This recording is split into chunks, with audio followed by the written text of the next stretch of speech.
juga ya, yang mendasar, yang prinsipil, yang radikal. Bicara misalnya rusuh 25 Agustus sampai 1 September kemarin, kita disuguhi berbagai peristiwa yang membuat kita betul-betul marah gitu ya. Ada beberapa hal yang buat kita agak aneh. Yang das ojol itu polisi, yang gebukin demonstran brimob polisi.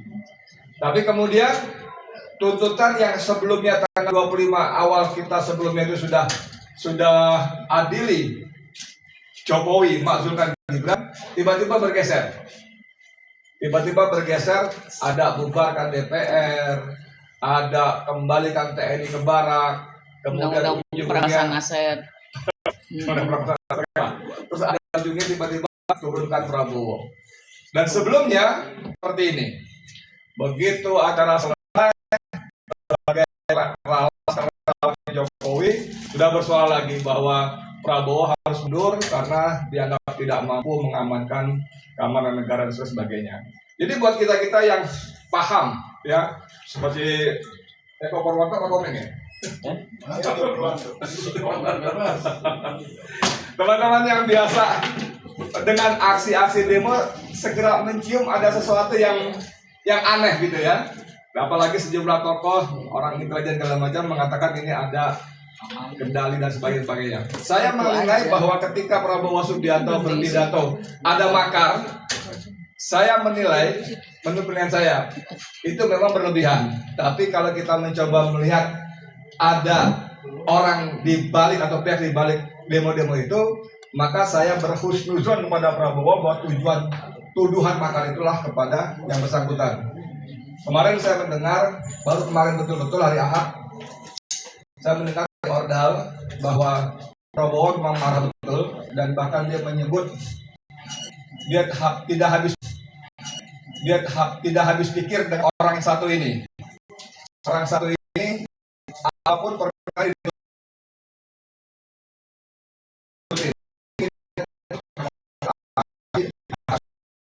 tinggal semuanya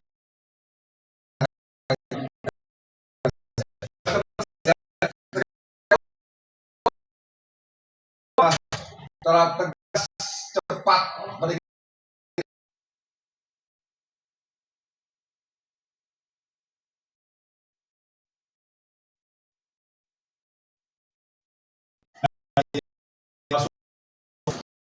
perintah sebagainya itu tidak kunjung dilakukan. Jadi marah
nasional khususnya partai-partai dan pendapat dengan salah siap bahwa dalam 10 tahun ini yang merusak Jokowi Widodo dan ketua umum partai.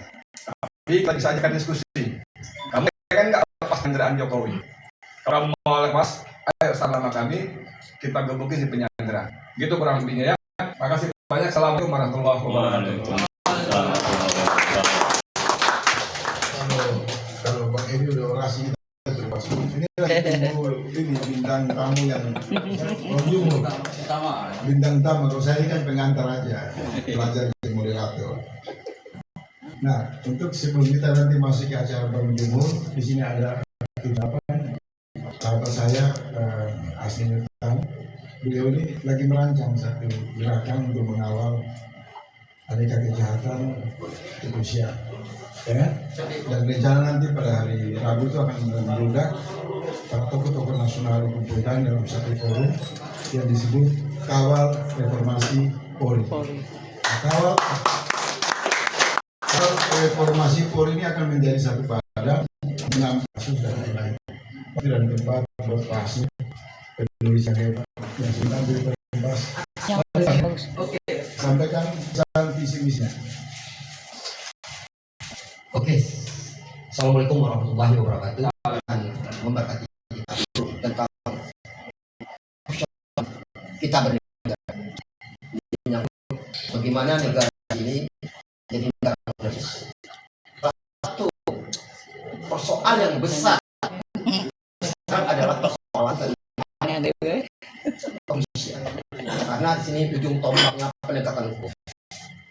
Apabila polisi ini tidak profesional, semacam ada dendam pribadi, contohnya saya katakan penjahat melakukan kesalahan, tetapi polisi menangani saya seperti dendam pribadi dia. Bangsat lu, anjing lu, kan kata-katanya akan dia ada dendam pribadi dengan saya. Itu salah satu ciri watak yang terbentuk selama ini di kepolisian. Watak inilah yang harus kita reformasi. Ini wajib dilakukan di publik ini. Apabila ini dibiarkan terus, ini bahaya buat masa depan bangsa kita. Orang udah berlibur ke planet, masa kita masalah terus menerus masalah kekerasan, masalah perut ini harus tuntas. Makanya melalui Habib Faisal Asegaf, saya melihat pemikiran beliau ini sangat revolusioner. Masalah substansi pada negara ini terus kita letakkan landasannya. Makanya Rabu nanti kita akan mencoba melakukan pertemuan anak bangsa. Tadi Habib bilang nggak sepakat dengan kata-katanya tokoh bangsa. Saya maunya pertemuan tokoh bangsa. Mungkin agak elit kata Habib. Kita harus egaliter. Ini kita bicara tentang bangsa, tentang kebersamaan, keegaliteran. Karena elit ini yang kotor kata Habib, banyak yang rusak. Daripada itu, maka timbullah kita pertemuan anak bangsa, di mana kita berkumpul bersama di sana nanti, memberikan sebuah rekomendasi tentang konsep apa yang akan dilakukan reformasi ini. Inilah anehnya. Ini kalau Habib mengizinkan saya kata keras-kerasnya, ini saya mengatakan keras-kerasnya. Masa penjahat melakukan reformasi pada dirinya, itu nggak etis, itu nggak masuk akal. Ini harus kita lawan. Makanya membentukkan tim reformasi internal ini bisa saya maknakan 3. Makna pertama adalah ketidakwarasan. Makna kedua adalah pembangkangan terhadap Prabowo. Makna ketiga adalah status quo. Ini mereka mempertahankan kebusukan mafia-mafia yang terbentuk selama ini oleh oknum-oknum polisi. Karena Habib selalu menyarankan saya, jangan sebut kepolisian karena itu institusi. Oknum-oknum kepolisian bejat, oknum-oknum kepolisian busuk. Ini yang kita ini harapan. Waktu 98, ingat nggak kita waktu 98? Ketika kita menuntut reformasi, apakah Soeharto menantang kita? Enggak. Kita akan lakukan reformasi katanya. Persoalannya, percaya nggak kita? Masa orang kita kritik melakukan reformasi? Artinya di sini harus kita letakkan landasannya bahwa reformasi itu harus hadir dari tekanan dari luar, dari kita ini. Kita menentukan masa depan bangsa ini. Jangan mereka itu aja. Masa koruptor yang kayanya apa kata Habib aja. Polisi itulah kalau sudah 500 juta kekayaannya perlu dicurigai. Masa mereka itu Markus. Saya dia jabatan kecil pernah orang datang menemui saya untuk minta tolong kasus-kasus mereka. Jabatan kecil, apalagi jenderal, apalagi permainan ini diatur oleh mereka. Mereka tuh mencari kesalahan. Kenapa polisi ini selalu dicerca orang? Karena selalu cenderung pendekatan mencari kesalahan. Kita potret rumahnya. Berapa kekayaan Anda? Anda termasuk koruptor bangsa ini. Anda termasuk orang busuk di republik ini. Bikin kacau republik ini. Jadi itulah harapan saya. Rabu, ayo kita berkumpul. Ayo kita lakukan rekonsiliasi. Jangan reformasi ini apabila Pak Satio, jangan Persi Istana, jangan Persi Polri, Persi Istana aja kita nggak terima, belum tentu kita terima. Istana loh yang punya wewenang, yang punya etikanya juga kita lihat. Itu belum tentu kita percaya reformasi Polri. Untuk itu, ini adalah pertemuan yang sangat penting buat kita, menentukan landasan bangsa kita. Jangan landasan bangsa ini seperti kami 98, ketika kami menumpang Pak Soeharto, mana arahnya? Kita pun bingung juga. Karena disepakati, waktu pertemuan tokoh-tokoh di Ciganjur menentukan dengan pemilu. Itu sebenarnya beda juga cara seperti itu. Kalau Abi bilang itu pengkhianatan reformasi. Ini, jangan arah bangsa ini ditentukan oleh orang bejat. Itu inti. Kita yang menentukan. Kita yang punya republik ini. Makanya namanya pertemuan anak bangsa. Kita yang menentukan republik ini. Kita tatap masa depan kita. Apalagi zaman depan kita. Apalagi zaman Gen Z. Jangan terjadi Nepal kedua di sini.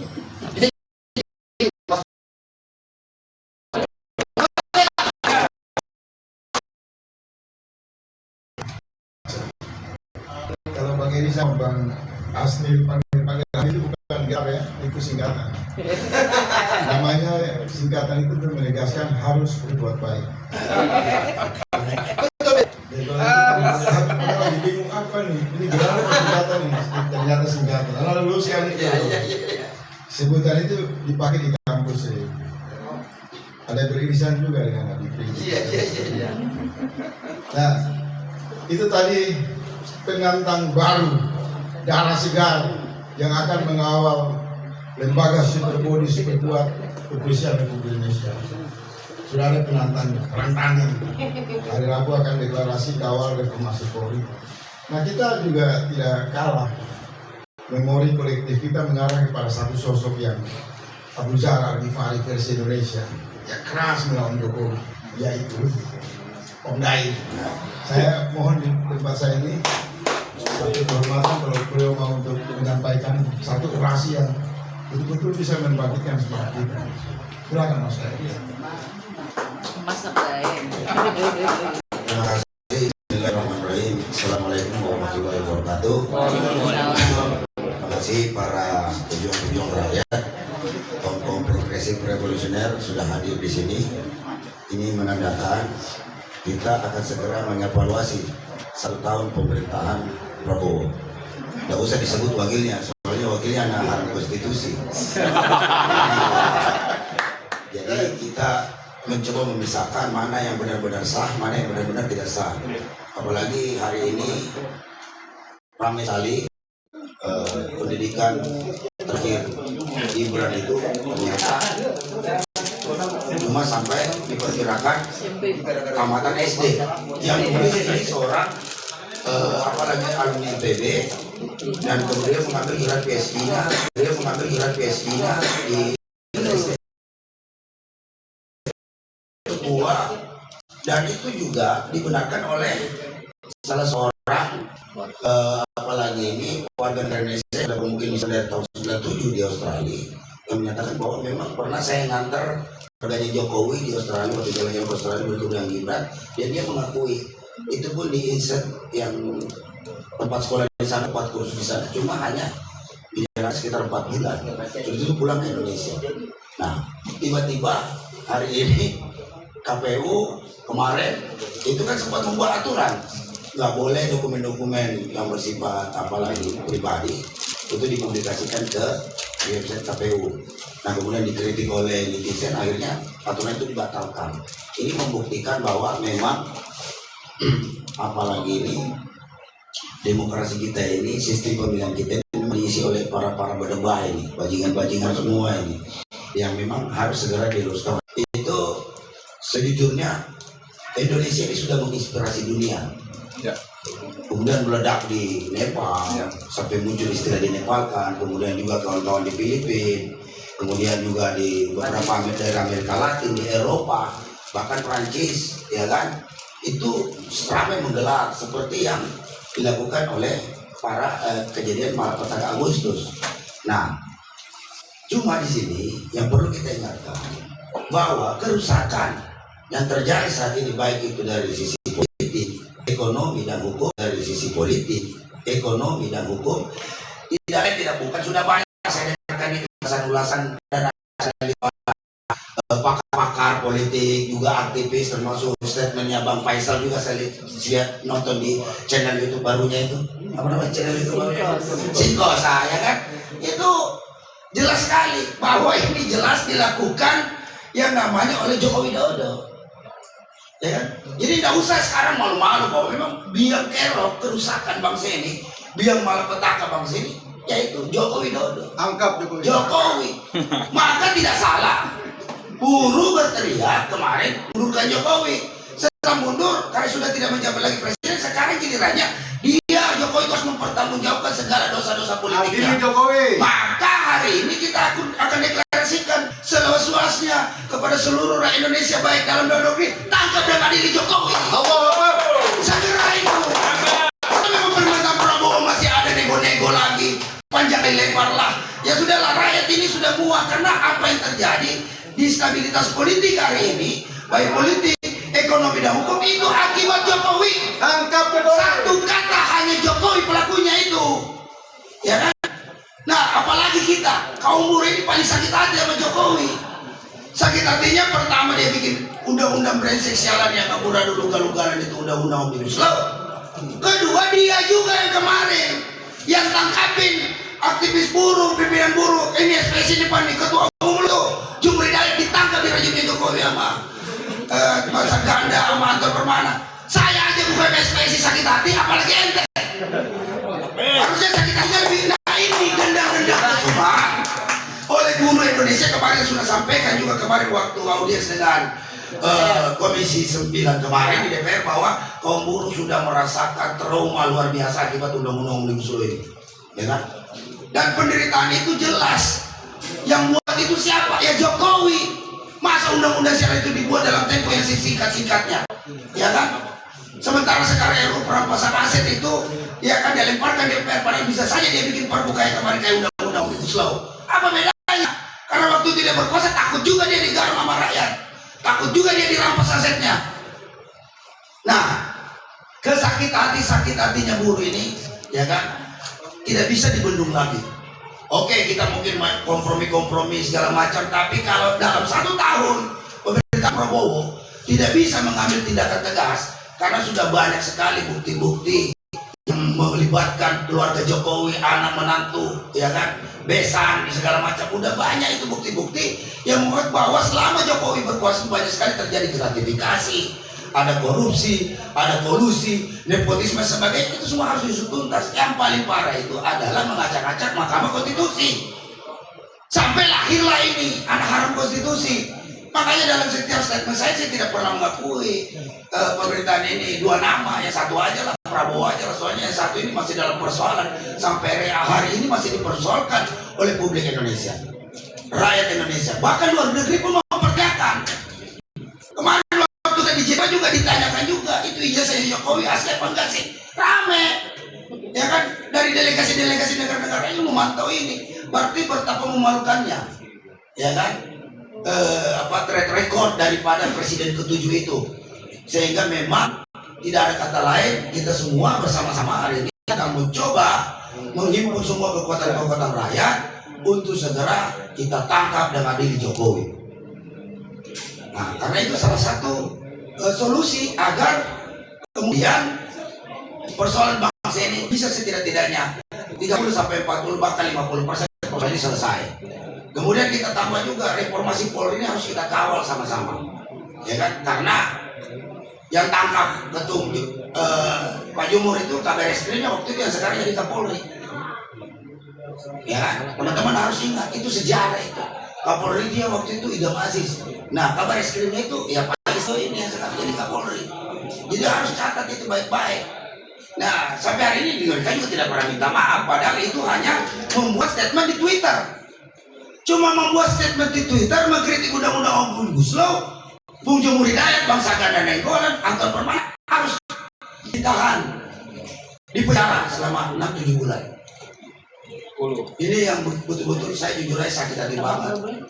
Ya kan, belum lagi tambah banyak tulis lain seperti Bung Edi, ya kan, Habib Rizik dan sebagainya itu banyak ditangkapin waktu zaman Jokowi. Jadi kalau Jokowi bicara demokrasi itu omong kosong. Kebebasan berpendapat itu omong kosong itu Jokowi. Karena terlalu banyaknya omong kosong yang dibuat oleh Jokowi, ya kan? Maka solusinya adalah tangkap dengan ini Jokowi. Rakyat udah sakit hati sama dia ini. Termasuk kita yang di kaum buruh Indonesia.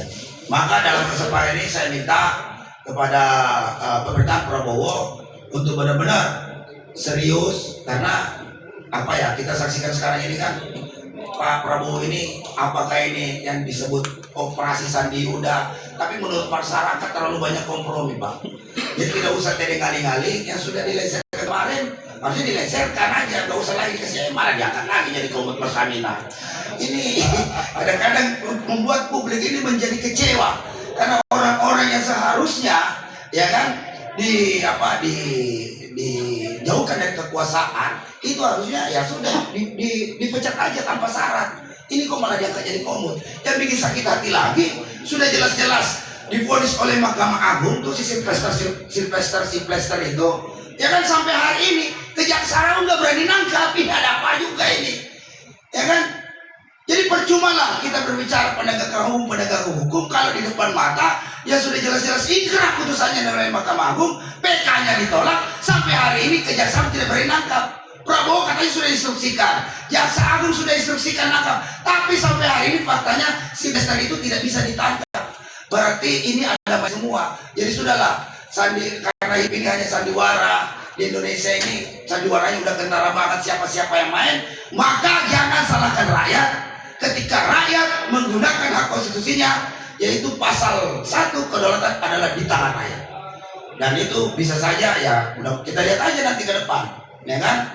Nah sebaiknya Pak Gibran juga segera mundur karena skandal ijazah ini menjadi problem tersendiri juga, dan ini amat mempengaruhi pemerintahan Prabowo. Mungkin itu saja yang ingin saya sampaikan, dan satu kata bahwa segera tangkap adili Jokowi dan keluarganya. Karena dialah pendosa-pendosa besar di Republik ini. Assalamualaikum warahmatullahi wabarakatuh. Ya, setiap kali Mas Daeng Wahid ini bicara saya tercerahkan, mengambil filosofi, punya transformasi teologis yang luar biasa, dan mengingatkan kita pada tujuan dari Makassar, Kahun Menjaga. Jadi selamat datang di lubuk saya. Insya Allah kita buat lagi persahabatan kita untuk maksud-maksud yang baik. Nah, untuk kasih turun tesis sedikit. Nah, ini tadi dilihat yang kita ini habis ini kita tangkap semuanya. Kita minta satu puisi mungkin juga agar ayo. Yang Mas Rusdi Setiawan, anak didik Mas Hendra. Silakan, benar saya. Terima kasih. Assalamualaikum warahmatullahi wabarakatuh. Merdeka!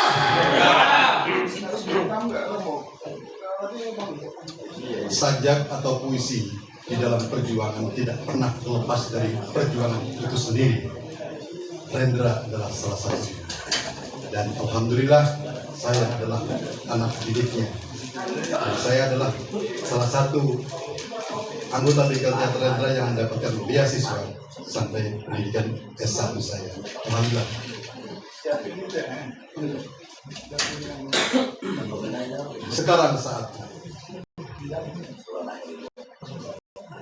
Sekarang saatnya Sang Garuda berlari menuju masa depan.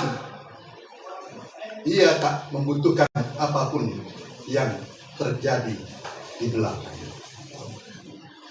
Jokowi adalah masa lalu, masa lalu harus dikubur dalam-dalam.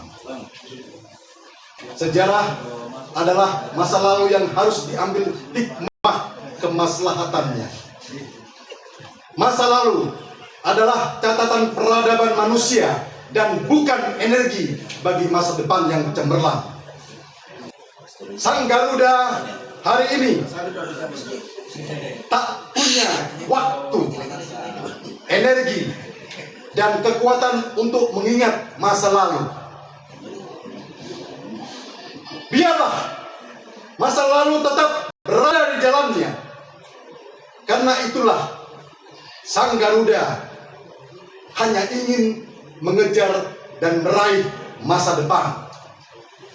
Sang Garuda ingin siapapun berhimpun, bersatu, dan mendapatkan barisan menjadi para kesatria untuk menaklukkan masa depan. Kita membutuhkan masa depan sebagai spirit kehidupan yang lebih baik untuk negeri ini.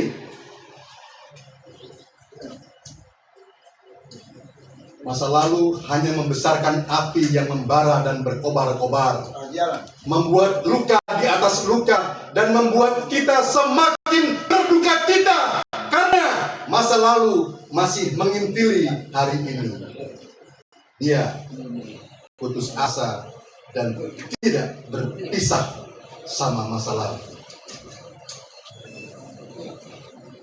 Masa lalu hanya melahirkan derita seperti yang terjadi hari ini.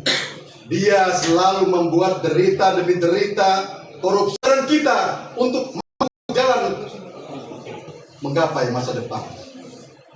Masa lalu hanya akan membinasakan satu kesatuan kita meraih kegemilangan masa depan dan cita-cita kita. Masa lalu hanya membuat kita semakin bodoh, saling memfitnah, dan baku hantam di dalam pikiran dan realitas. Karena itu, sekali lagi, masa lalu dan keluarganya harus diselesaikan dengan cara-cara yang bagaimana. Apapun yang kita lakukan, masa lalu harus jelas-jelas disingkirkan secepatnya. Segera, Allahu Akbar.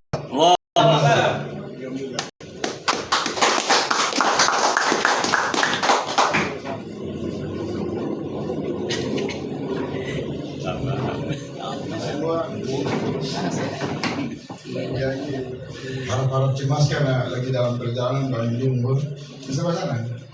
Kenapa harus kita panas karena kita perintah? Tujuan di Timur. Kita hadirkan Pak Sekjen yang sudah tidak asing lain lagi, tokoh buruh yang konsisten yang suaranya lantang menentang seluruh ketidakadilan waktu dan tempat kami. Bismillahirrahmanirrahim. Assalamualaikum warahmatullahi wabarakatuh. Waalaikumsalam. Nah, hari ini memang bangsa ini sedang ada dua pemimpin. Jadi saya setuju dengan yang tadi. Memang kalau tidak segera diadili, itu kita akan terus-terusan, ya. Yang kedua, ini dua-dua bermasalah ini. Ijazah bapaknya bermasalah, ijazah anaknya bermasalah juga. Karena malu kita jadi bangsa ini. Ya, suara datang Pak Gubernur, korban penahanan. Ya. Jadi saya melihat itu ijazah Gibran ini itu nggak jelas itu. Di Kementerian Pendidikan, ya, keterangan seperti penyataran, ya kan? Tapi dia bukan kuliah, kursus bahasa Inggris di Australia itu yang disamakan. Bahkan di di resmi negara itu ya, keluarnya itu Gibran itu S1-nya di MDIS, S2-nya di UTS, di Universitas Teknologi Sydney, kira-kira gitu. Jadi nggak jelas kalau lihat penampilannya kita nggak percaya kan S2 ya kan gitu. Ya emang kalau menurut saya kita harus adil lah. Agar cawe-cawenya hilang, ya agar Prabowo ini bisa konsentrasi, ya konsentrasi mengenai negara. Karena kami dari buruh terus terang aja ya, kita difasilitasi mulai Mede, ya Mede kita beliau datang, ya kemudian di situ kalau bilang undang-undang setuju dirubah, outsourcing dihapus, kan gitu ya. Kita pro buruh semua. Kemudian sekarang sedang proses di DPR, kita diberitahu, ditanya semua, mulai dari perencanaan semua itu sudah dilakukan. Ya, itu. Jadi seharusnya kalau ini nggak ada gangguan, beres. Tapi kalau geng Solo ini ikut-ikutan terus, ya kan, diacak-acak terus sistem hukum kita, ya hancur. Makanya saya setuju tadi Pak, akan ada gerakan bareng-bareng Pak ya. Reformasi Polri. Reformasi Polri. Gitu. Ya, nah, ya sumbernya di situ. Ini buruh siapa nih? Insya Allah. Siap. Ya memang kadang kita sakit hati Pak Jumur di penjara itu. Iyalah, saya sakit hati apalagi Pak Arif sakitnya. Bebas. Ya, makanya ya. Jadi kita harus memenjarakan balik orang-orang yang menahan Pak Jumur. Kita siapa? Ya. Kita buruh ini memang didolimi asli Pak. Coba. Bukan kawasan industri. Omnibus Law itu ya, Omnibus Law itu jelas. Oleh MK dinyatakan inkonstitusional. Oleh Jokowi kemudian dibuat Perpu. Ya sebelum akal-akalannya lah. Kita waktu ada Usman di situ kalah terus, Pak. Tapi begitu beliau hilang, Usmannya hilang, mulai kita menang terus tuh. Ya makanya ini sekarang mumpung kita menang terus, ada ganjalan satu lagi. Ini ganjalan harus dihapus ini dari bumi Indonesia lah kalau perlu, gitu. Ya makanya, ya menurut saya memang kalau perlu kita akan turun besar-besaran kalau diperlukan, ya kan? Tapi kita harus siap-siap. Melek kali ya. Tapi sekarang ini kita mau bergerak nggak bingung sekarang ini. Mana memanfaatkan siapa memanfaatkan siapa gitu ya kan?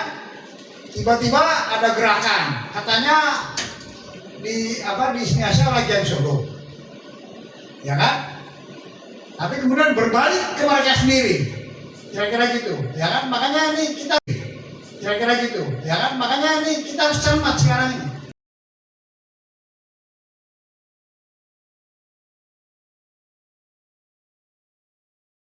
Kita mundur ya, supaya sosial negara kita ini daripada dimundurin ya. Kalau dimundurin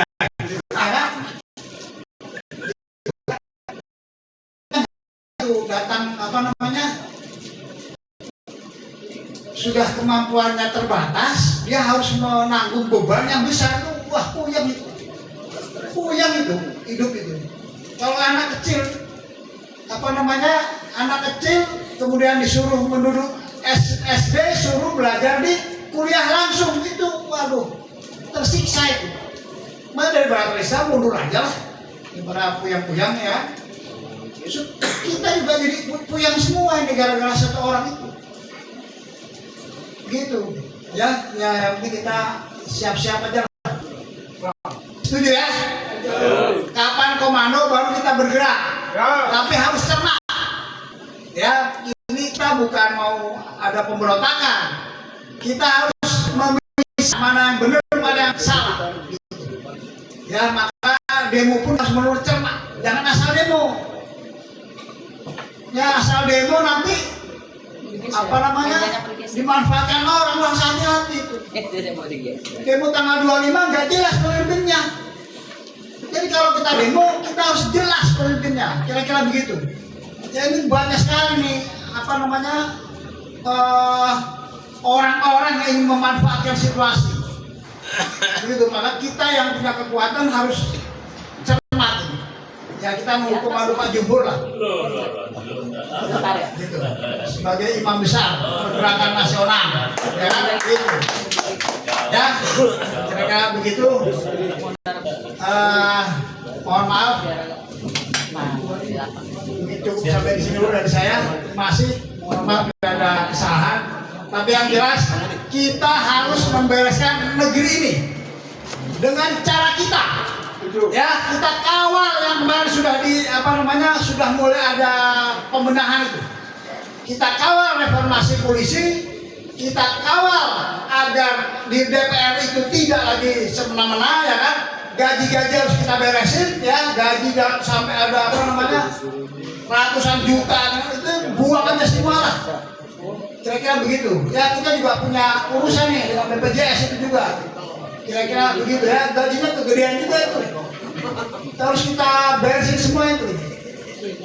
Gitu ya. Oke. Mungkin saya kasih. Assalamualaikum warahmatullahi wabarakatuh. Biasa sekian ini Pak Arif ini kalau bicara merinding kita. Selamat datang Pak Jumhur, calon presiden Republik Indonesia. Aminin dulu. Kalau saya polling di sini saya yakin 100% dukung. Setuju nggak? Bang Jumhur, calon presiden kita. Kalau saya ada kalau tiba-tiba termol kudeta kan kita udah punya, ya kan? Tapi beliau rendah hati. Ini abang saya, orang yang saya panggil, orang yang saya senang karena masuk ke penjara dengan suara keadilan. Bang, tadi rangkaian acara berjalan. Iya, jalan. Orasi demi orasi sebagai satu motivasi dalam solidaritas kita.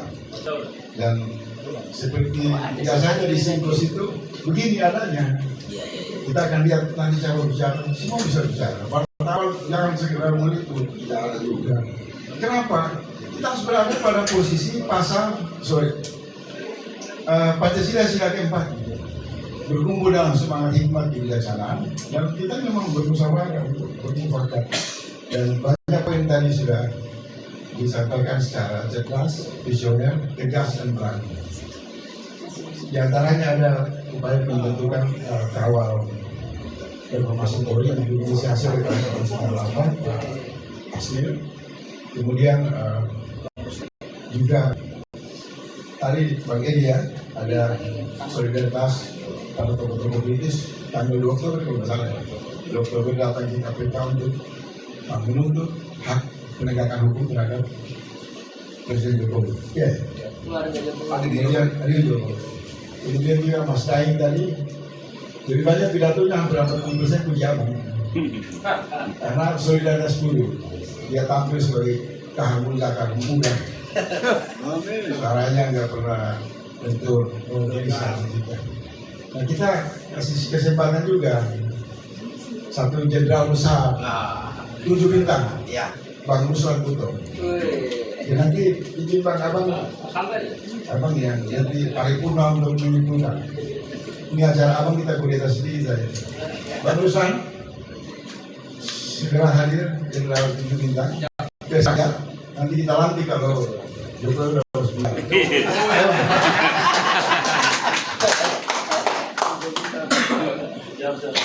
Pokoknya kita dari dulu pembacara. Jauh sekali bawah.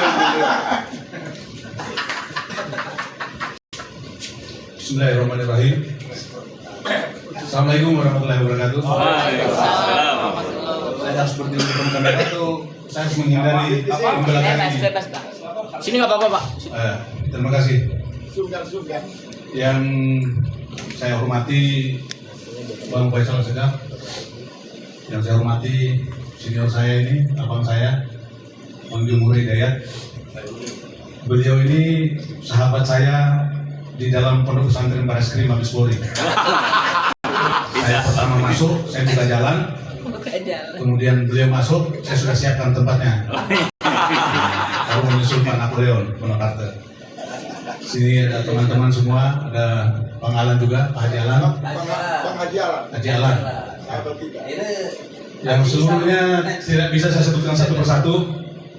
Pada intinya di acara sore hari ini saya hanya ingin menyampaikan atau mengingatkan kembali bahwa Republik ini rusak babak belur sejak 10 tahun dipimpin oleh seorang Jokowi. Jokowi manusia biadab, manusia brengsek. Setuju nggak? Setuju. Semua tatanan berbangsa dan bernegara selama dipimpin sama dia, ya hancur tentang seperti Jokowi. Jangkap. Jadi saya bukan dendam, bukan. Tetapi apa yang pernah saya bicarakan di dalam surat terbuka saya, bahwa di masa kepemimpinan Jokowi semua tata kelola berbangsa dan bernegara amburadul, bagaikan benang kusut yang sangat sulit untuk dirajut kembali. Itulah saya di penjara. Bukan dendam sekali lagi. Dan faktanya hari ini apa yang saya suarakan itu terjadi. Presiden satu-satunya yang dikejar oleh masyarakatnya sendiri. Hanya orang-orang dulu yang masih percaya dengan beliau. Hanya antek-anteknya komunis yang masih percaya dengan dia. Hanya buzzer-buzzer bayarannya yang masih percaya dengan dia. Dan yang paling marah ketika kita menyampaikan persoalan ini tentang Jokowi merusak bangsa ini, yang paling marah siapa? Orang-orang dungunya. Dia paling marah. Dia tidak merasa dungu. Dia tidak merasa dungu. Dia pasang badan untuk seorang Jokowi. Padahal kalau kita berakal sehat, memang mereka dungu. Setuju nggak kalau dia dungu? Sangat dungu. Maka saya tidak pernah merasa menyesal menyampaikan pesan kepada Jokowi supaya segera mundur pada saat itu. Sampai dengan sekarang dia sudah menyelesaikan 10 tahun masa kepemimpinannya. Dia tidak boleh lepas dari tanggung jawab. Seluruh anak-anak bangsa yang masih berpikiran waras pasti menginginkan Jokowi harus bertanggung jawab atas kerusakan negeri ini. Dan saya bersama teman-teman tokoh-tokoh semuanya sudah merancang satu waktu tanggal 2 Oktober 2025 kita akan datang ke KPK yang bentukannya Jokowi juga. Ketua KPK masih anteknya Jokowi. Kita minta pertanggungjawabannya untuk tangkap dan adili Jokowi. Tidak ada alasan lain. Tangkap dan adili Jokowi. Di masa kepemimpinannya Pak Prabowo sekarang, begitu banyaknya upaya-upaya sabotase. Belum 1 tahun Pak Prabowo memimpin bangsa ini, sudah muncul dia cawe-cawe bahwa Prabowo Gibran harus didukung untuk 2 periode. Nah, siapa kamu? Siapa kamu? Jokowi? Bapaknya. Malu gitu loh, prestasimu nggak ada. Membebani masyarakatmu, rakyatmu dengan hutang-hutang yang begitu banyak yang tidak masuk akal lagi. Pak Prabowo disabotase. Kemarin ada upaya untuk menggulingkan Pak Prabowo melalui aksi-aksi tanggal 25. Saya pernah menyampaikan tidak perlu ikut karena aksi ini ditunggu lagi. Tidak ada koordinator lapangannya, tidak ada penanggung jawabnya. Benar terjadi. Kemudian itu gagal. Yang muncul sekarang terbaru adalah upaya sabotase dengan menebar di program MBG, program yang unggulannya Pak Prabowo. Hampir 8.000 anak-anak pelajar, mahasiswa, atau lagi anak-anak pelajar yang keracunan. Ini bahaya, bisa menggagalkan program yang sudah disusun sebaik mungkin oleh Bapak Prabowo. Oleh karenanya, masyarakat Indonesia harus menyadari dan memahami apa yang kita perjuangkan hari ini bukan untuk pribadi, tetapi kepentingan bangsa dan negara. Tidak ada yang lain. Kita ingin negeri selamat, negeri yang kaya raya, tetapi rakyatnya susah. Rakyatnya sangat susah mencari atau melamar pekerjaan yang gajinya 3 juta saja, itu ngantri orang di Jakarta ini. Bahkan di bawah itu, coba datang ke ITC sana, coba datang ke Tanah Abang sana, tanya penjual-penjual pakaian itu, berapa gajinya? Mereka bawa bekal makanan yang hanya sepotong telur. Berapa gajinya? Tidak ada yang bercerita atau yang menyampaikan gajinya lebih dari 1,5 juta. Itu ngantri yang mendaftar. Apakah mereka itu berpikir hanya tahunya merampok kekayaan negara ini? Tidak berpikir sampai sejauh itu. Biarkan rakyatnya susah, tetapi yang penting mereka kenyang, mereka berlimpah. Tidak adil. Jadi kita berjuang untuk dapatkan keadilan supaya semua masyarakat bisa punya kesempatan yang sama.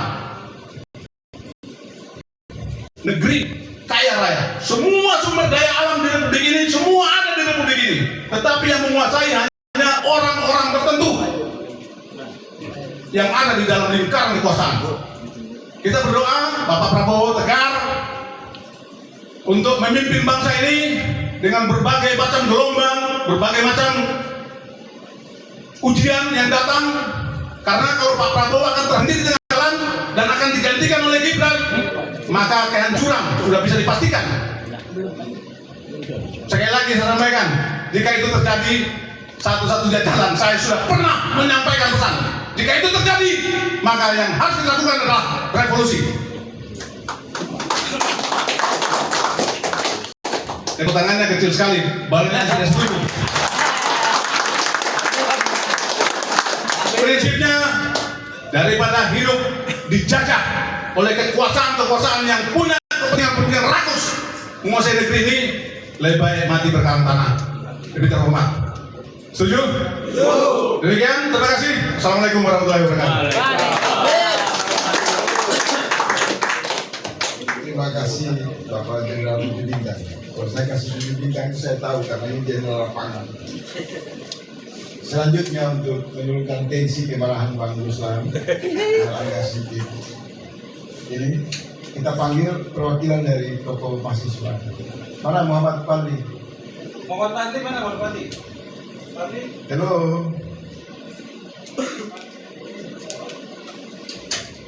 Acara ini adalah keragaman berpikir dari lintas kawan-kawan, tapi semua yang berkontribusi dalam orasi, pemikiran, diskusi dalam rangka saling menyemangati satu sama lain. Tetapi pada puncaknya nanti kita akan mendengar statement dari Bapak Presiden kami, Presiden Buruh, Presiden aktivis, yaitu Bang Yudho Hidayat. Kenapa saya bilang Presiden? Ini adalah tahap sosialisasi karena pemilu dan dekat. Nah, kita panggil tokoh muda darah Aceh, kalau tadi dari Desa Timur. Nah, ini dari Aceh. Perkenalkan diri dan sampaikan pesan kamu. Jangan malu mendukung Prabowo dan jangan takut untuk juga bersama Bang Ruslan hadir di Jokowi. Waktu dan tempat di acara Bang Jumur ini berikan sepatah dua kata buat kita. Selamat. Bismillahirrahmanirrahim.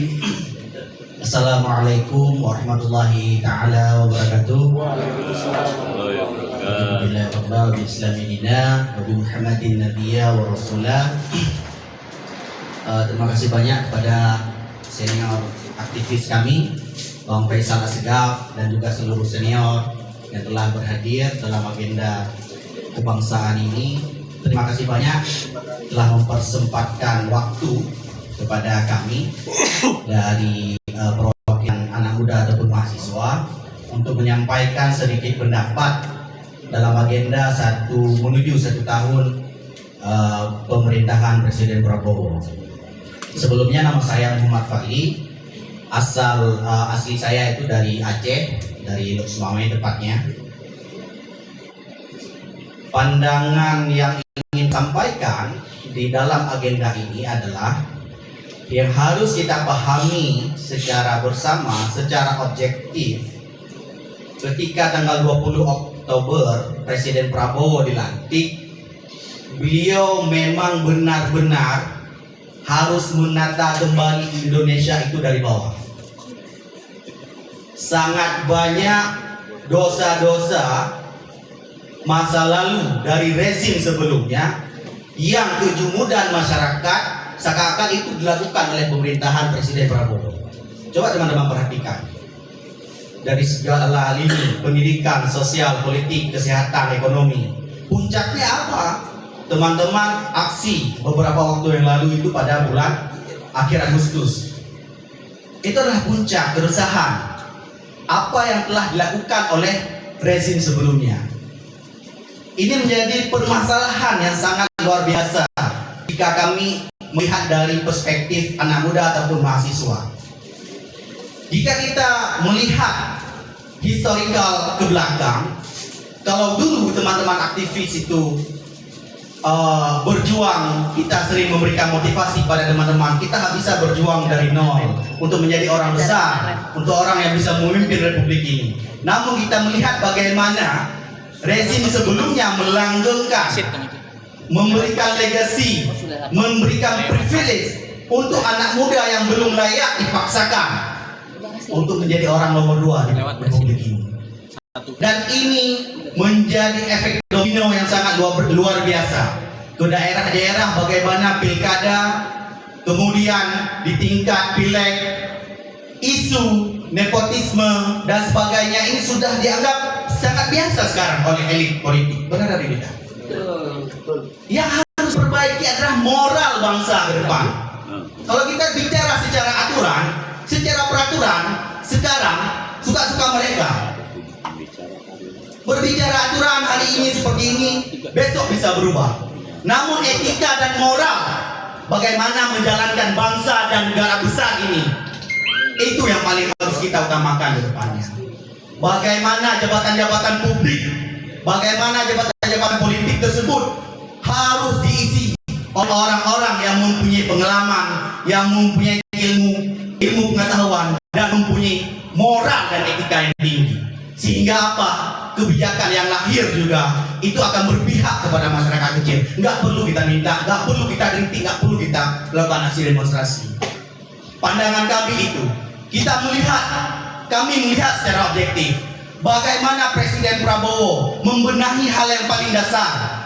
Dari segi kesehatan kita melihat kesehatan gratis yang diberikan oleh Presiden Prabowo ketika setelah beberapa bulan dilantik. Dari sektor pendidikan kita melihat Presiden Prabowo mendirikan sekolah rakyat. Apa itu sekolah rakyat? Sekolah untuk anak-anak yang miskin, ekstrim di pedalaman. Pertanyaannya ada. Jangan kita lihat di perkotaan. Di seluruh pelosok desa itu ada anak-anak kecil, anak-anak yang mempunyai cita-cita besar untuk sekolah, namun orang tuanya itu tidak memiliki sumber daya ataupun keuangan untuk menyalahkan anaknya. Dan ini difasilitasi oleh Presiden Prabowo, sehingga anak-anak itu diasramakan, makan, minum semuanya difasilitasi oleh negara. Ini program yang sangat luar biasa bagi kami di sektor pendidikan. Kemudian kita lihat selanjutnya, makan bergizi gratis. Jika kita ingin berbicara secara objektif, tidak ada satupun kebijakan yang sempurna. Pasti ada evaluasi. Niat dari Presiden Prabowo itu yang harus kita lihat. Saya melihat beberapa kali pidato beliau di berbagai forum. Beliau menginginkan di akhir masa kehidupannya melihat anak-anak Indonesia itu tidak ada yang kelaparan. Ini kan program yang sangat luar biasa. Jangan kita cuma lihat di perkotaan, menurut saya. Cuma di perkotaan mungkin untuk beli nasi 15.000, 10.000, 20.000 itu hal biasa. Namun di desa-desa itu ada anak-anak kelaparan, bahkan busung lapar. Saya sepakat dengan yang begini. Namun bagaimana kejadian-kejadian keracunan dan sebagainya itu kan perlu dievaluasi. Itu hal yang sangat biasa dalam sebuah kebijakan. Apakah ketika ada seekor tikus di lumbung padi yang kita bakar? Tapi tikus itu yang harus kita cari, kita bunuh, bukan kebijakan utamanya. Kemudian hal yang paling yang luar biasa yang kami lihat dari perspektif mahasiswa, untuk membangun fondasi negara yang baik, kita sama-sama memahami bahwa pemerintahan itu harus bebas dari korupsi. Kita itu semua sepakat. Kita melihat bagaimana yang dilakukan oleh pemerintah Presiden Prabowo setelah menjabat. Kita baru tahu bagaimana permainan elit ditambah-tambah emas, dimanipulasi. Kita baru tahu bagaimana BBM itu dioplos selama ini. Padahal masyarakat ingin menikmati minyak ataupun BBM yang lebih baik. Dan teman-teman semuanya, teman-teman senior aktivis dan jurnalis, kita harus memberikan apresiasi yang sangat luar biasa kepada Presiden Prabowo. Satu-satunya presiden yang berani menangkap mafia besar, Riza Chalin, menetapkannya sebagai tersangka hanya pemerintah Presiden Prabowo Subianto. Tidak pernah dilakukan oleh presiden-presiden sebelumnya. Silahkan kita melihat sejarah. Permainan dia sudah antar negara. Dia memegang kendali ekonomi politik.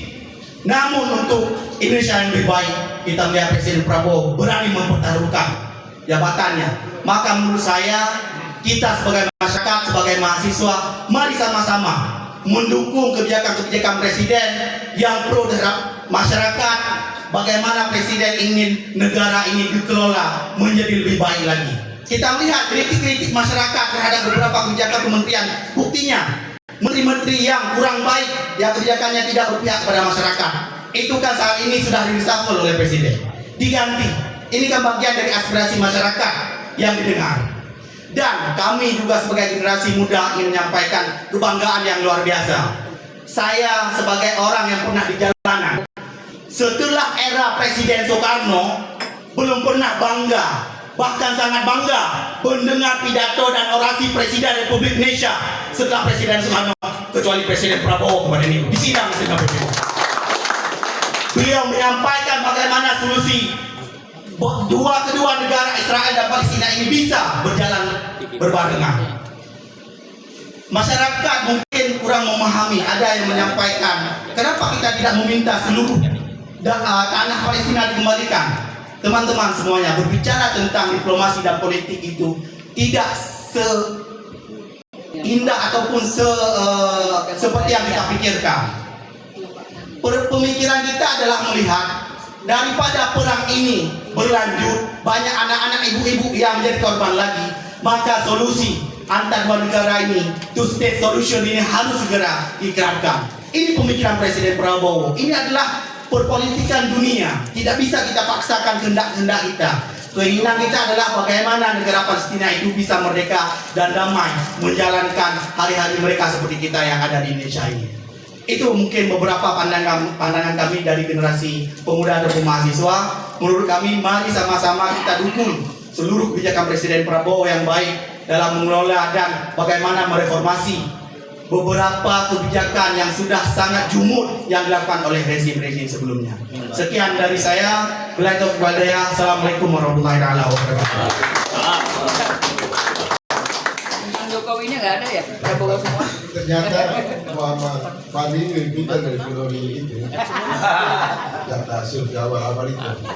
Kita tiba pada puncak acara yang dia menyampaikan pesan tegas terkait dengan dinamika perkembangan jelang 30 September dan 20 Oktober, evaluasi 1 tahun pemerintahan Bapak Prabowo Subianto. Nanti acaranya akan ditutup oleh Ketua Litbang Profesor PB Pasajat. Dan kemudian sekitar 7 menit setelah mendengar pidato dari Pak Gubernur, apa yang mesti kita lakukan? Mewakili simpel, ya. Tepat dan waktu kami berikan aplaus kepada Bang Jumur. Terima kasih Pak Faisal dan teman-teman tokoh gerakan.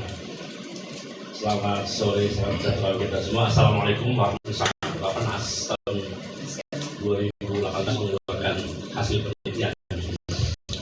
Itu terdapat 22 juta orang kelaparan kronis. Jadi Anda bisa bayangin itu ada 20 juta orang kelaparan kronis di Indonesia. Itu 19. Jadi kira-kira itu berlanjut sampai karena yang kita tahu makin parah setelah itu. Boleh jadi ada 30-an juta barangkali kalau dilanjutkan risetnya sampai 2023-2024. Kelaparan kronis itu ya udah otaknya sel-sel dalam kepalanya mengerut. Nah, pergantian pemerintahan kemudian pertanyaannya apakah kebobrokan yang ditinggalkan itu otomatis juga berubah dalam waktu singkat? Jawabannya pasti tidak, pasti butuh waktu.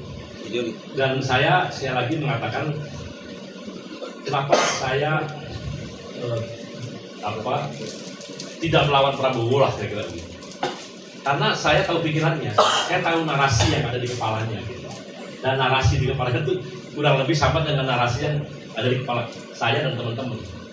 Dia pro kerakyaan, ingin memastikan rakyat itu bangkit. Makan bergizi gratis, menurut saya itu salah satu jawabannya. Kalau 20-30 juta orang kelaparan kronis seperti hasil riset ADB, Bapenas dan lain-lain itu menjadi fakta dan harus diselesaikan, nggak bisa kita kasih aja pancingnya biar dia nanti cari sendiri, nggak bisa. Orang yang udah rusak masih kecil apa semua itu nggak bisa begitu, kasih makan dulu. Nah karena itu kita harus pastikan, barangkali ini juga deklarasi juga nih, kaum buruh juga sebenarnya siap menjadi panitia makan bergizi gratis. Setuju nggak teman-teman ya? Setuju. Teman-teman buruh juga udah punya pengalaman lah ngasih makan ribuan di pabrik itu kan kadang-kadang ada 20.000, ada sekian 10.000 orang di pabrik. Kita biasa untuk punya manajemen memberi makan orang bahkan sehari 3 kali kira-kira begitu ya. Barangkali nanti bisa dikolaborasi juga serikat-serikat buruh ya yang ada banyak membantu itu, membantu agar program ini jangan sampai gagal. Saya setuju barangkali orang-orang jahat ya ada yang menggagal. Saya setuju barangkali itu namanya juga politik ya. Tapi kita nggak boleh. Kita harus pastikan MBG ini berhasil. Kita ngasih makan orang yang lapar gitu. Dan pahalanya gede banget kalau dalam perspektif agama kita, memberikan orang sesuap nasi, sesuap makanan kepada orang yang sangat membutuhkan itu pahalanya besar sekali. Jadi itu pastikan. Nah yang kedua saya ingin menyampaikan juga begini. Memang sudah 1 tahun. Kita kalau melihat keadaan itu tentunya apalagi kebijakan ya adalah apa yang sudah dilahirkan kebijakan itu. Melihat kebijakan-kebijakan yang diterbitkan oleh Prabowo Subianto Presiden itu seiring dengan apa yang menjadi harapan kita. Misalnya begini, kayak saya dan teman-teman kok petani itu miskin terus, petani susah terus gitu. Karena saya tahu nilai tukar petani itu selalu dipatok. Anda kalau baca berita ya, nilai tukar petani 107, 106, 102, kadang-kadang malah 98, 97. Tahu nggak artinya itu? Dia hanya sekedar bisa memelihara, tidak punya uang, miskin terus, sistem terus, rawan miskin terus kira suasananya gitu. Jadi modal 10 juta, begitu panen dapatnya 10 juta juga. Ya artinya ya sudah impas, dia nggak bisa sekedar hidup. Thailand nilai tukar petani itu bisa sampai 120 sampai 140%. Artinya kalau dia modal 100 juta petani atau 10 juta, dia bisa dapat 14 juta atau 13 juta. Ada selisih dan itu artinya kelebihan bagi petani untuk bisa, itu setelah dia makan dan sebagainya ya, dia punya kelebihan. Nah kalau petani-petani ini makmur, maka akan berdampak pada sektor industri dan sebagainya. Saya kasih contoh begini, Pak Prabowo memastikan harga gabah 6.500. Nah ini tinggal tugas kita adalah mengawal itu. Ya kita mengawal agar benar-benar dibeli itu 6.500. Tapi kan kalau Presiden mengatakan yang berani membeli di bawah itu akan dia kenakan sanksi, dia tutup bahkan rice mill. Rice mill itu apa? Heller ya. perusahaan yang menggiling padi itu. Jadi kalau saya udah hitung nih, kalau ada tambahan Rp1.000 aja, karena di lapangan biasanya harga 5.000, 5.500, bisa 1.000 sampai 1.500 selisihnya. Kalau ini ketat pengawasannya 1.000, kita tuh setiap tahun memerlukan 54 juta ton gabah. Jadi artinya 54 miliar kilogram gabah. Artinya kalau ada selisih Rp1.000 saja, itu ada 54 triliun uang itu menjadi milik para petani. Yang jumlahnya itu sekitar 30 juta petani plus keluarganya sekitar 130 juta yang di pedesaan. Jadi ada 50 juta orang mengalami itu artinya daya beli naik. Gitu. Makan bergizi gratis juga sama. Dia ada niatnya kan sampai 480 triliun ya. Sekarang mungkin hanya 70 triliun, tahun depan udah 300-an triliun. Itu uang itu beredar, bukan dibawa ditaruh di Singapura, tidak. Uang itu ada di dapur-dapur di desa-desa. Nah itu kita kawal karena uang itu beredar. Kalau uang itu beredar artinya masyarakat kecipratan dari uang itu. Entah dia jualan sayuran, jualan telur, jualan apa dan sebagainya. Jadi kebagian semua kira-kira begitu. Ini daya beli naik. Ya. Kemudian yang terakhir apa? Upah buruh Pak Day. Saya hitung. Upah buruh itu kemarin dinaikkan 6,5%. Kalau rata-rata sesuai BPS ya, rata-rata, saya bicara rata-rata, gaji orang Indonesia itu 3 juta. Itu ada 58 juta pekerja di sektor formal.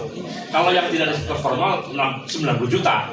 Misalnya orang anak muda angkatan kerja jadi petani, warteg dan sebagainya. Itu namanya angkatan sektor informal. Itu 90 juta, lebih banyak daripada sektor formal. Kira-kira begitu ya. Nah, 58 juta ini kalau naik berapa? 6,5%, kira-kira dapat dari 3 juta itu Rp180.000 ya, sampai Rp195.000 lah kayak gitu. Rp180.000 itu kalau Anda kali-kali ya, dikali 58 juta, dikali 1 tahun, itu kira-kira akan beredar tambahan uang bagi kaum buruh seluruh Indonesia itu 100 triliun. Tadi ada 100 triliun, ada 50 sekian triliun, itu buat orang-orang kecil semua. Ya, ada makan bergizi yang ratusan triliun beredar. Ini sebetulnya kabar baik buat bangsa kita ke depan.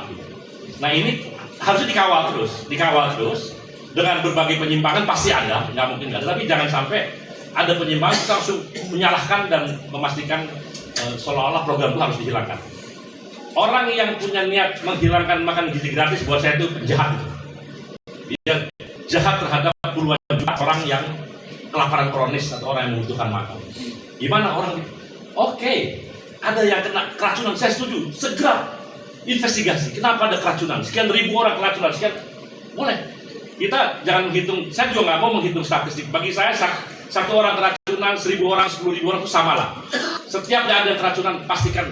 Kalau ada yang nakal, penjarakan orang yang membuat itu menjadi keracunan. Kira-kira begitu. Jangan kita membatalkan program yang langsung dirasakan oleh orang miskin, orang susah. Nah, teman-teman sekalian, terkait dengan saya dari sektor buruh nih, tapi saya kata ada mahasiswa dan lain-lain, jadi saya ngomongnya kemana-mana. Jadi intinya ada hopes, ya. Ada hopes untuk perbaikan. Nah, memang saya pastikan begini, perbaikan ini kecepatannya sangat ditunggu oleh kita semua nih.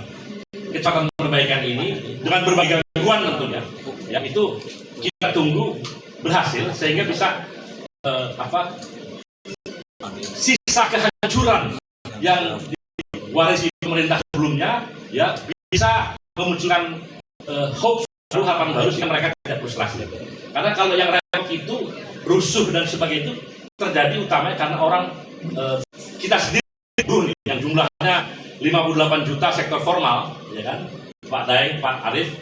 Kita sekarang sekali lagi punya harapan terhadap pemerintah sekarang, khususnya presiden kita. Karena tadi Pak Arief sudah cerita betapa jahatnya gitu Presiden Jokowi ya. Ketika Undang-Undang Omnibus Law sudah dinyatakan inkonstitusional oleh MK, dibuat lagi perpu yang sama. Buat kami itu jahat sekali. Karena memang Undang-Undang Cipta Kerja itu jahat terhadap kaum buruh utamanya dan juga yang lain ternyata. Mungkin kalau Anda lihat nanti berbagai bidang petani apa semua itu kelihatan lah kejahatannya gimana. Itu dihidupkan lagi lewat perpu. Kemudian dikan lagi harus menang menjadi undang-undang. Jadi, nah sekarang begitu ganti pemerintahan, Ya karena sekarang presidennya sudah berkuasa, Pak Prabowo yang narasi pikirannya sama dengan kita, dia membolehkan kita untuk membongkar kembali undang-undang itu, memastikan undang cipta kerja yang menurut beliau, menurut presiden, undang-undang cipta kerja itu terlalu kapitalistik. Gitu. Kalau tahu kapitalistik, tahulah maksudnya kan. Jadi terlalu memberikan kemudahan bagi korporat-korporat besar, sehingga merupakan rakyat kecil termasuk kaum buruh. Kalau kedepannya namanya negara korporatokrasi, nah itu yang berbahaya. Nah, dia sadar itu dan mempersilahkan kita untuk merubah. Dan saya rasa bukan hanya presiden, tapi partnernya di DPR juga membuka jalan kepada kita. Bahkan kita sudah berdialog. Kemarin kita diundang ada 22 konfederasi, semua konfederasi ya diundang. Walaupun ada satu konfederasi nggak hadir, ya kan, dan mau demonstrasi berapa itu? Sudah tahu lah. Berapa? Nah, akan demonstrasi. Pastikan teman-teman yang sudah di jalur dialog terbuka dengan pemerintah maupun DPR tidak boleh ikut di dalam demo-demo seperti itu, karena itu akan mengacaukan flow kita untuk memperjuangkan pasal demi pasal dari apa yang kita perjuangkan. Setuju ya teman-teman? Kita hanya ingin menari di gendang kita sendiri. Penting, ini penting nih, mahasiswa semua penting nih. Jangan orang yang menabuh gendang, kita disuruh nari, kita nari, atau digiring sama tarian gendang itu masuk ke jurang. Ya, nah, saya berharap kalau ada aksi-aksi seperti itu tidak kemudian terkoneksi dengan orang-orang yang berniat untuk membuat kerusuhan, kira-kira begitu. Karena ternyata teruji, ini menariknya begini, di zaman Jokowi kok nggak ada orang-orang yang bikin rusuh kayak gitu. Pas di zaman Prabowo, kok ada orang yang bikin rusuh kayak gitu, niatnya rusuh gitu loh. Mohon maaf ya, cari organisasi atau jaringan teman-teman yang bisa menggelar demonstrasi lebih besar dari yang kita gelar. Setuju ya teman-teman? Cari mana? Kita menggelar demonstrasi untuk Jakarta, tapi tidak ada satupun pot bunga yang pecah, tidak ada satupun perangkat apa yang rusak. Kira-kira begitu. Kita demonstrasi besar kalau menggelar demonstrasi, bukan demonstrasi karnaval. Apalagi karnaval kemudian ada orang gombreng, itu bukan kelas seperti itu.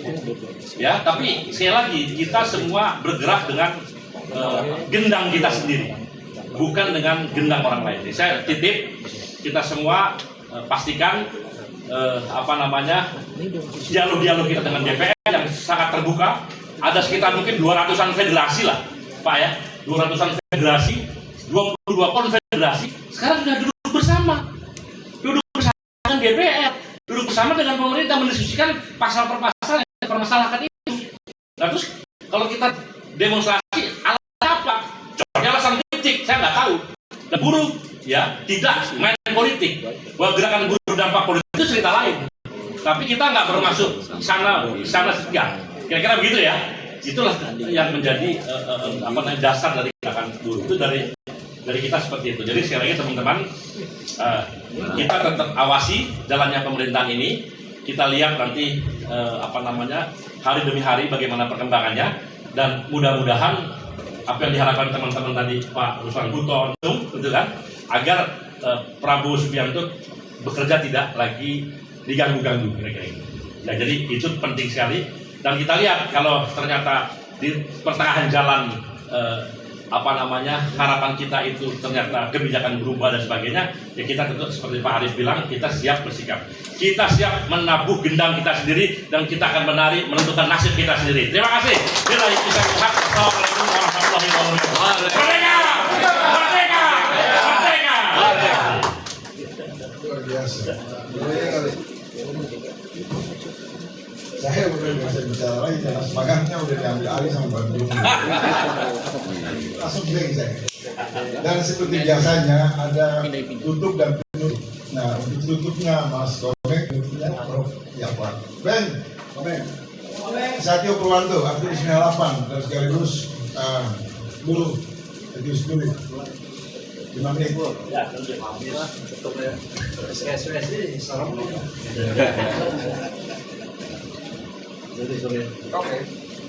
Ya, kayaknya semua orator sudah menguliti semua soal Jokowi, Parco, itu sudah habis diuliti. Dan memang itu persoalan laten lah ya hari ini, ya residu dari rezim terdahulu. Nah, cuma ini persoalannya, saya singkat aja lah. Harapan kita besar di pundak Prabowo.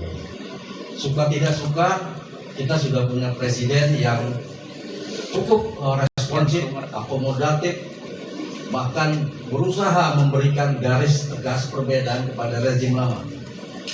Contohnya buat teman-teman buruh deh, ya dimana nggak mungkin terjadi di era Jokowi. Pimpinan Serikat Buruh terutama Pak Jumur ya kan diundang ke istana, diajak bicara soal menentukan kenaikan upah, diberi ruang untuk berkontribusi dalam penyusunan undang-undang tenaga kerjaan yang baru untuk menggantikan cipta kerja yang lama. Bahkan persoalan kecil aja yang dari struktur di kekuasaan dia yang agak menyimpang dan arogan itu langsung ditindak. Ini tidak terjadi gitu. Ini tidak terjadi di era Jokowi. Cuma ada kenyataan yang pahit yang kita rasakan dan kita tahu hari ini bahwa pemerintahan Prabowo itu tidak genuine karena ada kolaborasi rezim lama, ada tidak powerful, ada dua matahari kembar dalam sistem pemerintahan, dan itu bukan yang pasif di dalam, tapi aktif. Dimana meskipun terkesan tapi terlihat jelas upaya gangguan-gangguan, pembangkangan, berusaha menghambat kemajuan program-program cita dari Prabowo itu terjadi. Nah, hari ini kita hanya berusaha menegaskan menjelang 1 tahun pemerintahan Prabowo, kita menegaskan bahwa rakyat bersama Prabowo, rakyat bersama Prabowo membantai atau membantai terlalu kasar soalnya, memberantas geng Solo. Itu yang paling penting. Dan ini beberapa hari ke depan mungkin akan ada eskalasi, akan ada gerakan-gerakan yang untuk melakukan pelemahan dan insubordinasi, pembangkangan terhadap pemerintahan Prabowo. Itu yang kita harus tegaskan, kita pastikan, kita akan hambat itu, kita akan lawan itu. Saya kira itu saja. Terima kasih.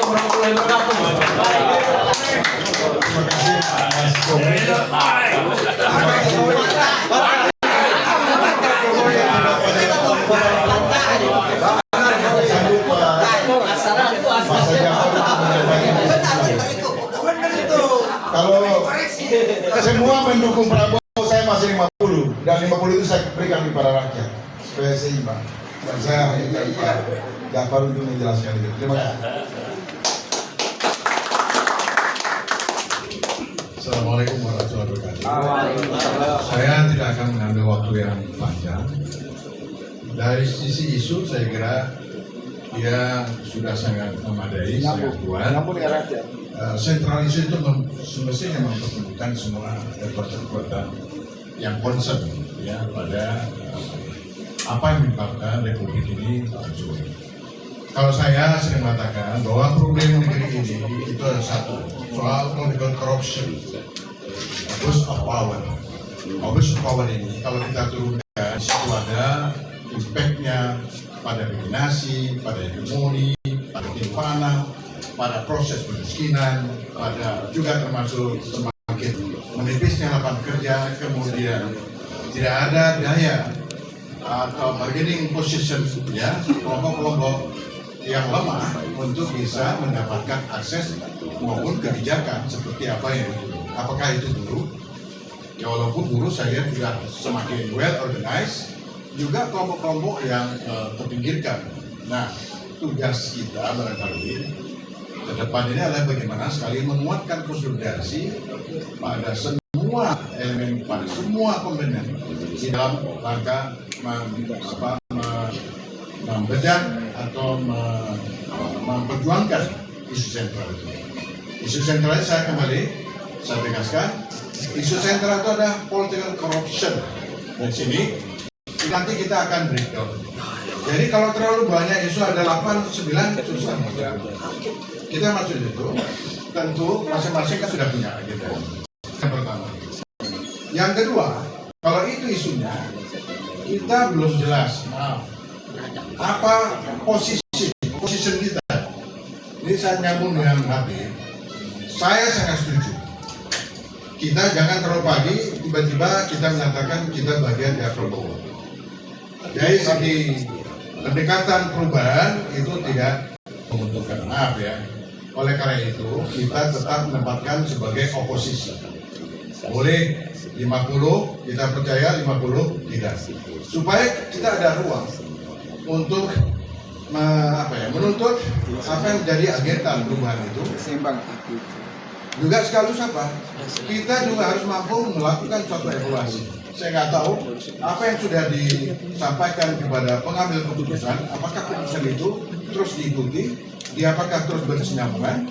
Kalau ada upaya perbaikan, hasilnya seperti apa, ada progresi dan seterusnya. Sehingga itu bisa di-share ke publik. Nah, kalau itu bisa jalan, saya kira saya setuju dengan Bung Juhur, nggak perlu juga. Demonstrasi itu adalah kalau tidak ada pilihan lain. Tapi kalau masih ada pilihan lain, maka upaya-upaya untuk mengepetkan negosiasi, kemudian untuk meminta progres dari percepatan perubahan, nah itu yang sebenarnya kita mainnya di situ. Nah oleh karenanya, Bapak-Ibu sekalian, sekali lagi, yang keempat, strategi saya usulkan, kalau kita itu adalah revolusi. Tapi revolusi ini mungkin berbeda di negara lain. Revolusi kita ini adalah revolusi yang menekankan kos. Revolusi itu kita mau biar Pak Prabowo yang memimpin revolusi, rakyat yang mendukung, kan gitu. Itu kata kuncinya. Karena bisa saja kita nggak tahu macet di tengah jalan, 50% masih ada. Ya, 50% masih ada. Nah, 50% itu nanti akan kita gunakan untuk percepatan, untuk lebih optimal, lebih efektif dan seterusnya. Tapi kalau pagi-pagi sudah mengatakan kami yang bagian dari pemerintah, saya kira ya ini perlu diatur. Saya tidak menyatakan salah, tapi nanti yang di sebelah sana senang juga, kan begitu. Posisi kita adalah sebagai kekuatan oposisi yang merangkum semua kekuatan perubahan untuk memperjuangkan agenda perubahan. Masuknya dari pemberantasan korupsi.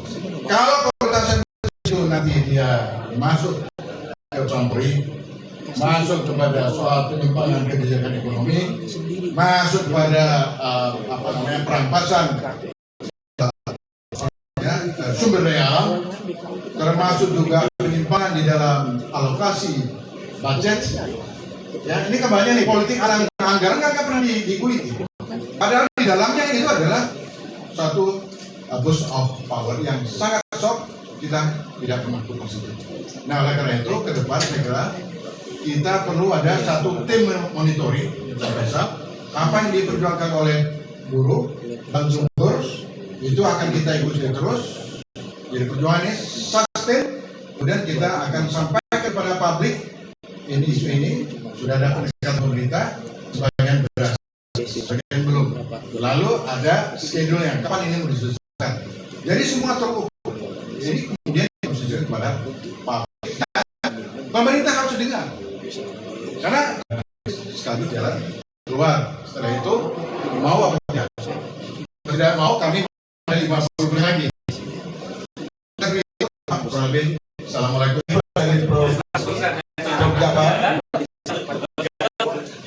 Pada prinsipnya, Prof. Jafar, kesi kita oposisi, tapi semangat kita mendukung Prabowo. Jadi wabillahi taufiq wa assalamualaikum warahmatullahi wabarakatuh. Kita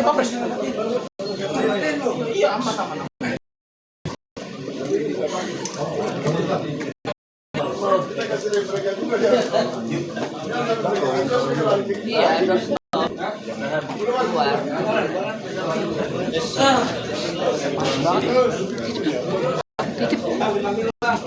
Lu megang.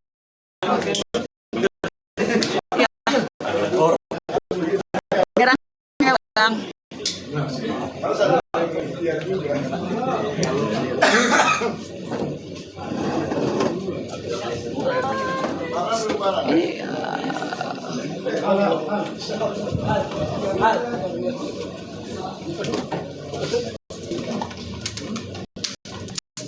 Andre tadi mana?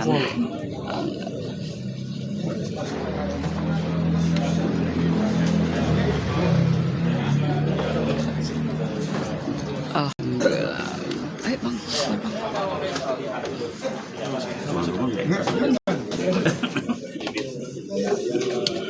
untuk perbaikan itu ditujukan dari kebijakan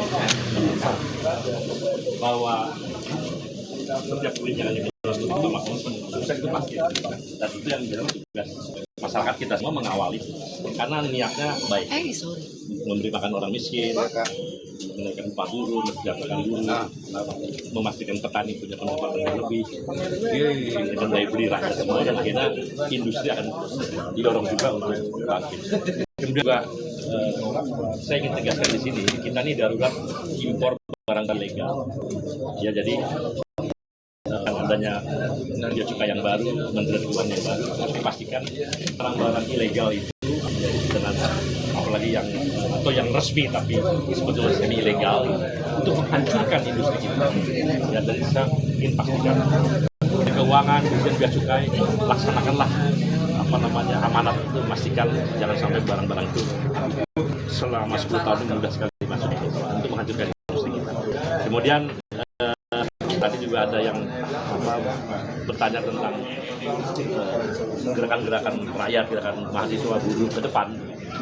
Saya ingin pastikan bahwa khususnya kaum buruh ya, kami ini dari kemarin kumpul dengan 22 seluruh konsentrasi, dan itu sekitar 200 federasi di seluruh Indonesia itu sudah membuka jalan dan sudah berdiskusi dengan DPR untuk perbaikan Undang-Undang Cipta Kerja.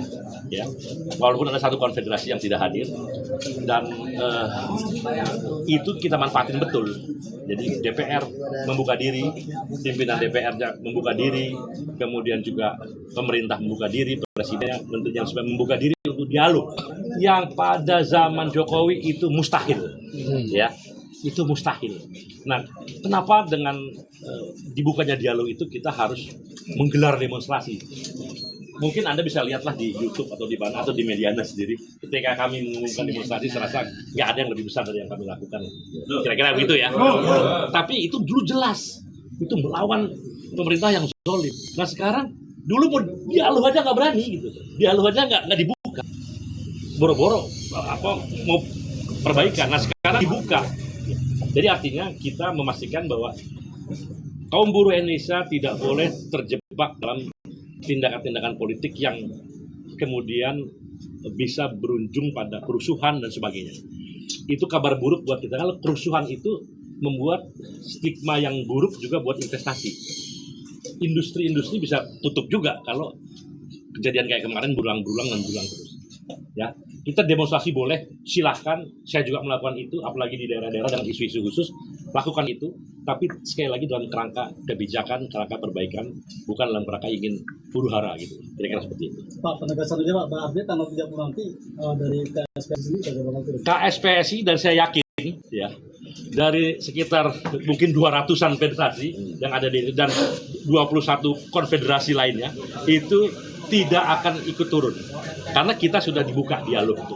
Nah yang tidak ikut kemarin dialog itulah yang kira-kira akan demo, dan saya nggak tahu demonya kok sama dengan yang kita diskusikan. Jadi sebetulnya barangkali punya perspektif partai dan sebagainya sehingga ingin seperti setengah kampanye dan sebagainya itu.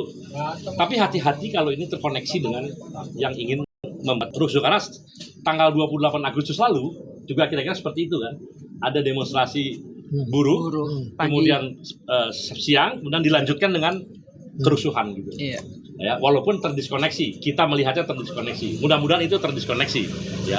Tapi itu modus-modus seperti itu mudah-mudahan tidak terjadi lagi. Dan karena sekarang saya udah lihat meme-meme juga yang bukan dari kalangan buruh ya, udah meme-meme untuk datang pada tanggal 30 September itu yang isinya itu mengerikan. Jadi sekali lagi rakyat, mahasiswa, buruh jangan terpancing pada aksi tanggal 30 September. Kita menahan diri, kita tidak usah ikut-ikutan karena sekarang masyarakat, pimpinan-pimpinan masyarakat, pemerintah dan DPR sedang mendiskusikan berbagai kebijakan terbuka ya untuk kebaikan rakyat kita. Saya itu kali ya. Salah satu program yang lagi ramai perbincangan makan bergizi gratis. Bagaimana Pak pandangannya pada kaum buruh yang? Iya. Pertama, makan bergizi gratis adalah kebijakan atau program mulia. Saya sudah katakan, Pak Jokowi meninggalkan sekitar mungkin 20-30 juta orang kelaparan kronis. Orang itu nggak bisa lagi diapa-apain kecuali dikasih makan, ya. Jadi kalau ada orang yang ini kebijakannya nggak betul, buat saya itu jahat terhadap rakyat. Bahwa ada manajemen yang keliru, perbaikilah. Saya minta Prabowo, menteri-menteri yang terlibat di situ, manajemennya, ya jangan juga kita melupakan kelompok-kelompok yang sebetulnya sudah terbiasa. Nah, kaum buruh sendiri siaplah. Kita biasa ngasih makan sehari 3 kali kok dengan puluhan ribu di pabrik-pabrik dan sebagainya. Barangkali kalau kita juga bagi, tapi bukan minta-minta ya. Artinya kalau kita ditugaskan ini bagian daripada buruh bela negara. Kira-kira begitu ya. Nah, jadi seperti itu. Kita itu lanjut terus, pastikan sukses pekan bergizi gratis. Terima kasih. Oke, mantap. Makasih ya teman-teman ya. Thank you. Thank you